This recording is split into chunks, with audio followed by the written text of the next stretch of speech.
मित्रों नमस्कार। ज्योतिष ज्ञान के इस YouTube चैनल नई विद्या ज्योतिष परामर्श केंद्र में आपका स्वागत है। ज्योतिष ज्ञान की इस श्रृंखला में आज हम नए विषय के साथ आपसे रूबरू होते हैं।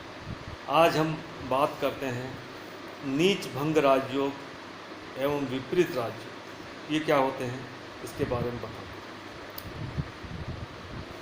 ग्रह जब नीच के होते हैं तो किसी विशेष पैरामीटर के माध्यम से वो उनका नीच भंग हो जाता है, तो वह राजयोग बन जाता है। उसे नीच भंग राजयोग कहते हैं। ग्रह कब नीच के होते हैं, सबसे पहले तो ये बताते हैं। सूर्य जो है वो जब तुला राशि में होता है तो नीच का होता है। चंद्रमा वृश्चिक राशि में होता है तो नीच का होता है। मंगल जो है कर्क राशि में होता है तो नीच का होता है। बुध जो है वह मीन राशि में होता है तो नीच का होता है। बृहस्पति जो है मकर राशि में होता है तो नीच का होता है। शुक्र जो है कन्या राशि में होता है तो नीच का होता है। शनि जो है वो मेष राशि में होता है तो नीच का होता है।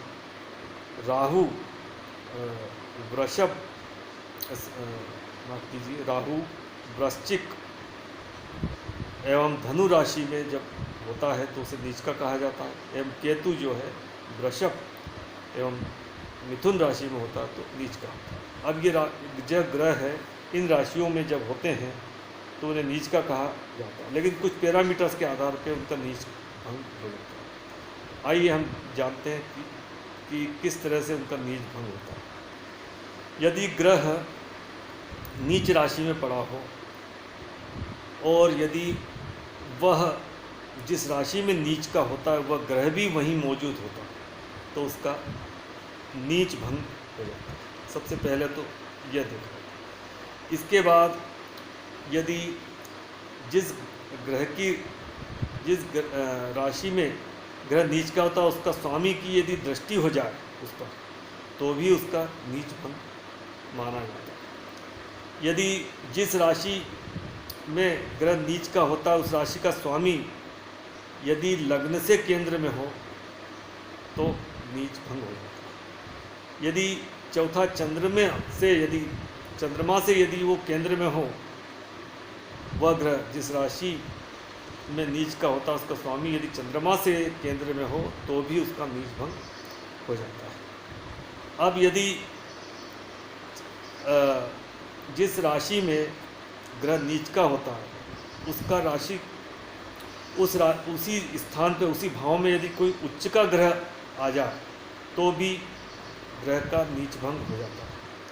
जैसे यदि मकर राशि में गुरु नीच का होता है और यदि वहाँ मंगल भी बैठा हो तो उसका नीच भंग हो जाता है। इसी प्रकार यदि मंगल की दृष्टि भी पड़ जाए तब भी उसका, क्योंकि मंगल वहाँ पर उच्च का होता है इसलिए मंगल की दृष्टि से भी उसका नीच भंग हो जाता है। इसी तरह से यदि कोई ग्रह किसी राशि में नीच का होता है और उसकी राशि में कोई ग्रह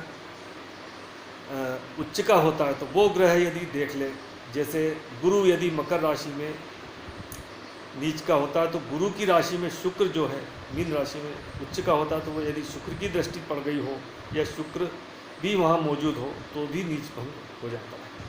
इसके अलावा एक पैरामीटर और भी है, वह यह है कि यदि नवमांश कुंडली में जो वो ग्रह उच्च का हो जाए, जैसे मकर राशि में गुरु नीच का होता है या चंद्रमा वृश्चिक राशि में नीच का होता है तो वहाँ मंगल यदि नवमांश कुंडली में चंद्रमा यदि जो ग्रह D1 चार्ट में नीच का होता है वह ग्रह यदि D9 चार्ट में उच्च का हो जाता है तो भी नीच भंग उसका हो जाता है। इस तरह से यह नीच भंग राजयोग के बारे में हमने पैरामीटर्स बताए। जब ग्रह नीच का होता है और यदि उसका नीच भंग हो जाता है तो वह उच्च ग्रह के समान ही परिणाम देने योग्य हो जाता है और जातक को धन संपदा यश मान सम्मान की प्राप्ति होती है।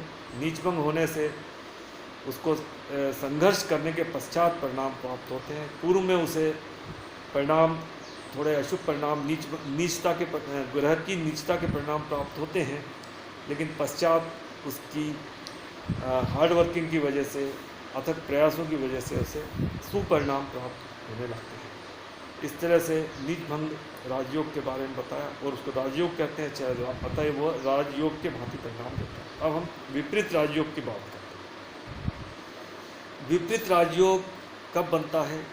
जब त्रिक भाव के स्वामी त्रिक भाव में ही हो, तब ही वह विपरीत राजयोग बनता है। जैसे षष्ठम भाव में कोई षष्ठेश जो है, यदि वो षष्ठम भाव में ही हो या अष्टम में हो या द्वादश भाव में हो, तो वह विपरीत राजयोग हो जाता है। इसी प्रकार यदि अष्टम भाव का स्वामी षष्ठम में हो या अष्टम में हो या व्यय भाव में हो, तो वह विपरीत राजयोग कहलाता है। इसी प्रकार व्यय भाव, द्वादश भाव का स्वामी यदि षष्ठम में हो, अष्टम में हो या द्वादश भाव में हो, तब भी वह विपरीत राजयोग कहलाता है। विपरीत राजयोग 3 प्रकार का होता है। षष्ठम भाव से बनने वाला विपरीत राजयोग सरल, और अष्टम भाव से बनने वाला विपरीत राजयोग विमल, हर्ष होता है। षष्ठम भाव से सरल, माफ़ कीजिए, षष्ठम भाव से जो विपरीत राजयोग बनता है वह हर्ष, अष्टम भाव से बनने वाला सरल, और द्वादश भाव से बनने वाला विपरीत राजयोग विमल राजयोग कहलाता है। विपरीत राजयोग बनने में एक शर्त यह है कि उस स्थिति में लग्नेश का अच्छा बली होना अत्यंत आवश्यक है। लग्नेश बली हो तभी इस विपरीत राजयोग के परिणाम प्राप्त होते हैं। उसी प्रकार जो नीच भंग राजयोग है, उसकी भी यही शर्त है कि उसमें जो लग्नेश है वो बली हो, तो दोनों के हमें सुपरिणाम प्राप्त होते हैं। और विपरीत राजयोग में भी जब बनता है तो जातक को धन, मान, सम्मान, यश आदि प्राप्त होते हैं, सुखी होता है जातक, और राजा के समान जीवन जीता है। इस तरह से विपरीत राजयोग में ये एक शर्त यह भी है कि उसको कोई शुभ ग्रह से की दृष्टि न पड़े उस पर, तब जाके वो विपरीत राजयोग और प्रबल हो जाता है। यदि शुभ ग्रह की दृष्टि पड़ती है तो विपरीत राजयोग पूर्णतः बन नहीं पाता। अतः उपरोक्त अनुसार नीच भंग राजयोग एवं विपरीत राजयोग के बारे में बताया गया। आपके द्वारा वीडियो पूरा देखा गया। उम्मीद करता हूँ आपको वीडियो पसंद आ रहा होगा। नमस्कार।